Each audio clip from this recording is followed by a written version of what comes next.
Did you take a speaking test recently? Did you get a 5 but you need a 6? Let's talk about that. Why exactly can you get a 5 and what do you need to change that to get a band score 6 in your speaking? Hi, my name's Phil and you're watching the IELTS Grind. Don't forget to subscribe to the channel and give us a like, because here we talk about nothing else apart from the IELTS and how you can pass that and get the grade that you need. Okay, so it's not a mystery. It's not something that's made up. The scoring for the IELTS speaking is given to you. You can actually go and look at this. Now, this is available to the public and this is what we're talking about today. So you can look at the criteria and there's a link in the description so you can go and have a look at that. Now, if you've never had a look at the criteria for the marking for the IELTS, this is a good time to think about it. So, for your speaking, you are marked in 4 different categories, which are fluency and coherence. This just means how well you speak and how easy it is to understand you.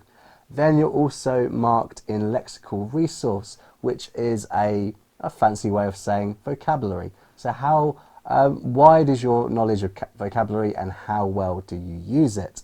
You're also marked on your grammatical range and your accuracy.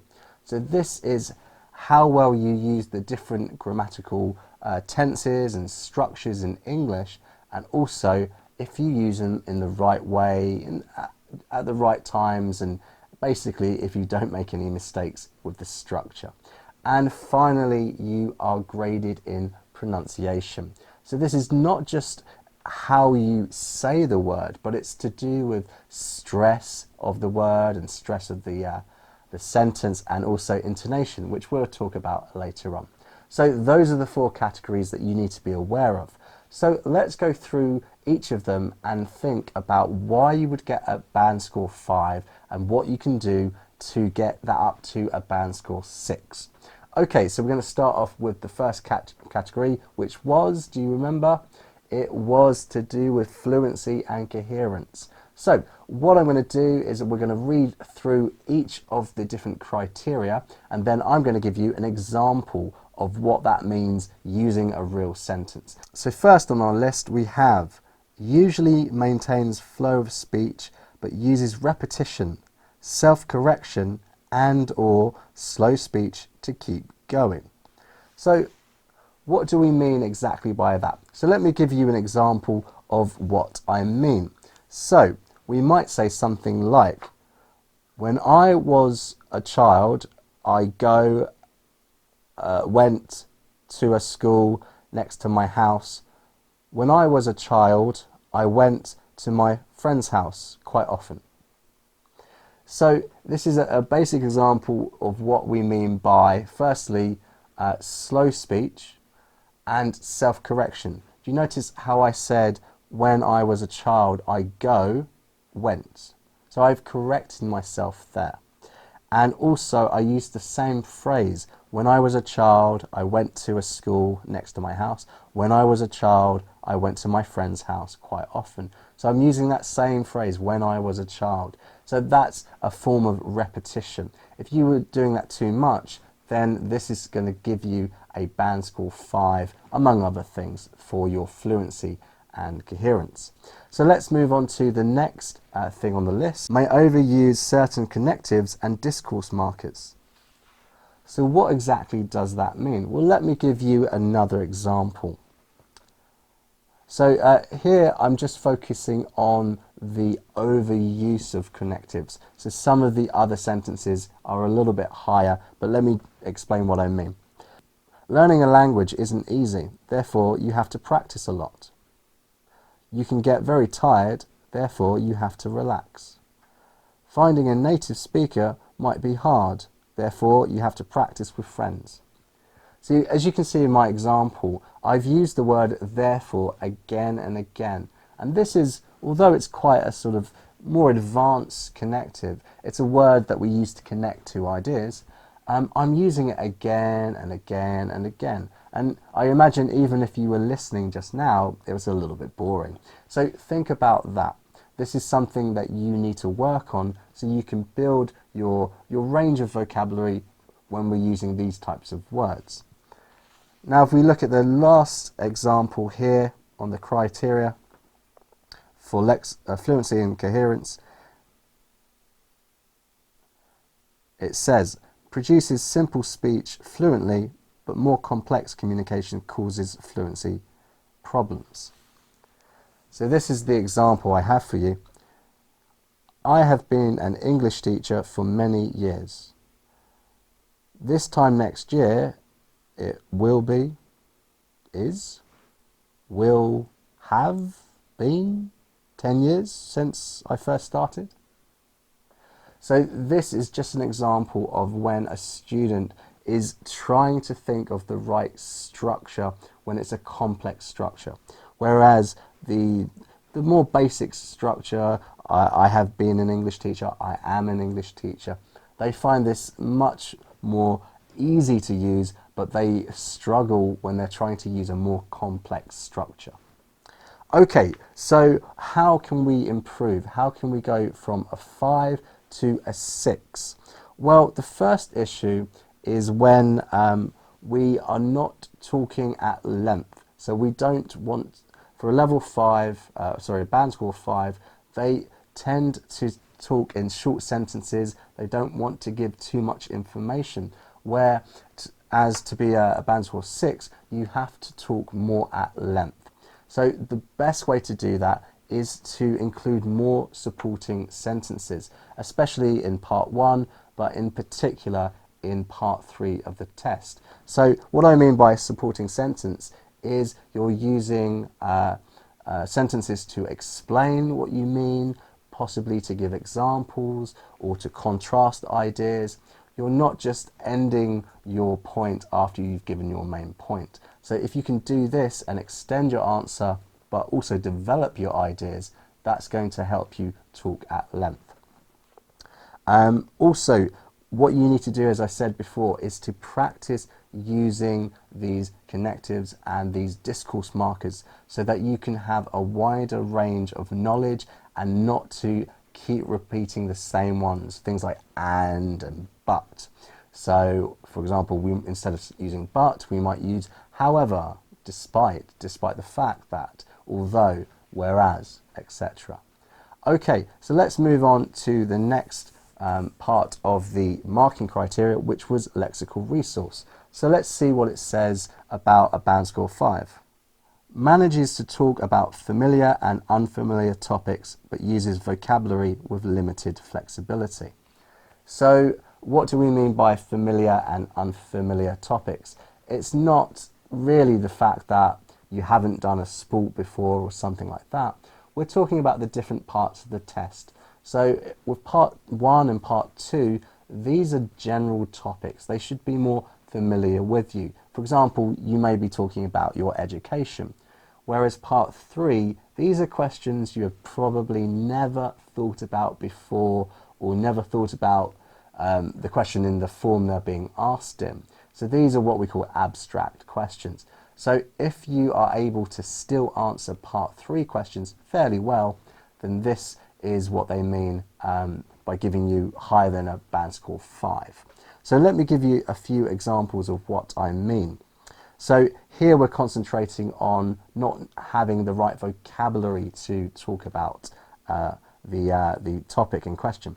So let's look at an example of what a band score 5 student might do with the vocabulary. So this is a question about a very famous sport called cricket in the UK. So the examiners just asked them about cricket, and they may say, yes, cricket is a game people play in the UK and other countries too. You need a ball and a stick or wood thing. The person with the stick also has a hat to stop them getting hurt.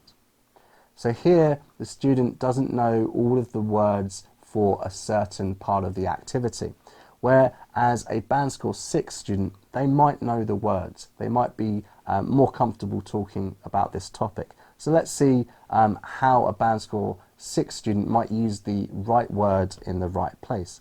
So they might say, yes, cricket is a game which is played in the UK and in several other countries. You need a cricket ball and a cricket bat, and the batter wears a helmet to protect their head. You also have to wear pads on your legs for protection. So here the difference between the two examples is that the band score 6 student knows the word cricket bat, cricket ball, a batter. They might know the word helmet, a protective hat for your head. So this is showing that they're a little bit more comfortable with the vocabulary. So let's move on to the next part of the criteria. Attempts to use paraphrase, but with mixed success. So what do we mean by paraphrase? Well, this simply just means saying the same thing but using different words. And we can do this in English quite easily because we have lots of words for the same thing. Let me give you an example of what I mean. So a band score 5 student might say, when there are lots of people on the train, I feel stressed. That means I feel stress when I'm on the train with many people. So here they haven't really changed what they've said much. They've almost just changed the position of the same words. But if we take an example of perhaps a more advanced student, a band score 6 candidate, they might say, when there are lots of people on the train, I feel stressed. By that I mean, when the train is crowded, I start to feel uncomfortable and don't really like it. So here they've said the same thing, but instead of just repeating the same words, they've used similar words or synonyms, or they've paraphrased. So they've said exactly the same thing, but they've used a different phrase. So this is the difference in this criteria for a band score 5 and a band score 6. Okay, so if we turn now and look at the grammar and accuracy part of the marking criteria, let's have a look at what it says exactly. Produces basic sentence forms with reasonable accuracy. So what do we mean by a basic sentence form? Well, let me give you an example comparing a band score 5 and a band score 6. So a band score 5 student might say, I was in a bank, then a man robbed the bank. So here we're using the past simple in both parts of the sentence. If we compare that to what a band score 6 student might say, I was standing in a bank when a man robbed it. So here, instead of using past simple and past simple, they've used the structure past simple, they've used the structure past continuous, and then they've introduced another part of the sentence using past simple. Now, this is just a little bit more complex. It's a little bit harder to do, so that's why it's given a slightly higher band score. So let's look at the next thing on our criteria for grammar. Uses a limited range of more complex structures, but these usually contain errors and may cause some comprehension problems. So let me give you an example of what I mean. So a band score 5 student might say, last year I go France, it is fun. Usually I'm going to Germany because I like it. Next year I go to Japan to change it. Okay, so this is perhaps a bit of an extreme example. So you notice that here they're using the present simple when they should be using either the past or future simple. So let's have a look at an example of what a higher level student might say. Last year I went to France. It was fun. Usually I go to Germany because I like it. Next year I will go to Japan to change my holiday. So if we compare what we said for a band score 5 student, they were using the inappropriate grammar structure, so the present simple when they should have used the past simple. Last year I go France. Last year I went to France. And in the last sentence they said, I go to Japan to change it. So that's a little bit confusing. Do they mean they're going to change Japan in some way? But that's not what they meant to say. They wanted to change the destination of their holiday. So I will go to Japan to change my holiday. So that's where the misunderstanding comes from. Okay, so that brings us to pronunciation. Now, often when we talk about pronunciation, some students don't fully understand what is meant by pronunciation in the IELTS test. It's not just about getting the right sounds. It's also about other elements of English pronunciation, such as stress and intonation. So if you haven't ever heard of sentence stress or word stress, then Mike's done an excellent video on this, which you can see. There's a link in the description. And if you watch that, you will be an expert in word stress and in sentence stress. But if we just go through it basically, it means that in English, when we say a sentence, there are certain words that we put more emphasis on. These words are louder and they are slightly longer when we say them, and that's stress. That's because they carry the importance of the message that we're trying to give to the listener. So when you are thinking about pronunciation, learning sentence stress and word stress is really important. So let me give you an example of what I mean. So if I was to say this example with no sentence stress at all, I would say, I went to the beach every day that summer. I went to the beach every day that summer. There is no difference in what I'm saying. I sound a bit like a robot. But when I say it as a native speaker, I say, I went to the beach every day that summer. I went to the beach every day that summer. If you compare that to I went to the beach every day that summer, it's very different because I don't have any sentence stress. I went to the beach every day that summer. So you notice that I'm stressing the important words such as went, beach, day, summer. So if we talk about word stress, this is the same idea. In different words, we have different sounds. They're called syllables. And for certain words, we will stress one or the other syllable.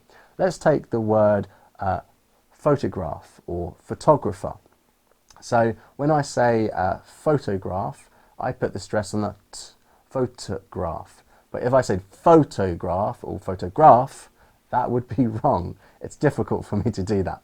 If we spoke about the word photographer, photographer, if I said it wrong, I might say photographer, photographer, and the stress would be wrong. So it's really important to also practice this in order to get a better score. So another thing is to do with intonation.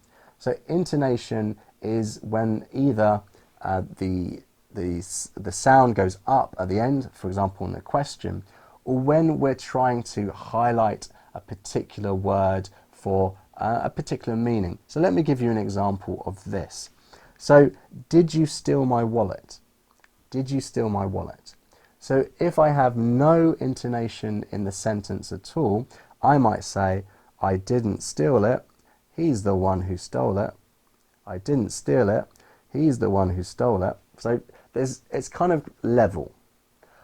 But if I'm using intonation, what I could say is, I didn't steal it, he stole it. I didn't steal it, he stole it. So the intonation here is to tell the listener that, you know, I am not the guilty person. It's the other person who's guilty. And I put this intonation onto the word I and he in order to give that message. That's what intonation is. If you can use this a bit more naturally and not to sound like a robot, then you're going to get a better score in the IELTS. So if we look at the criteria for band score 5, it says, shows all the positive features of band 4 and some, but not all the positive features of band 6.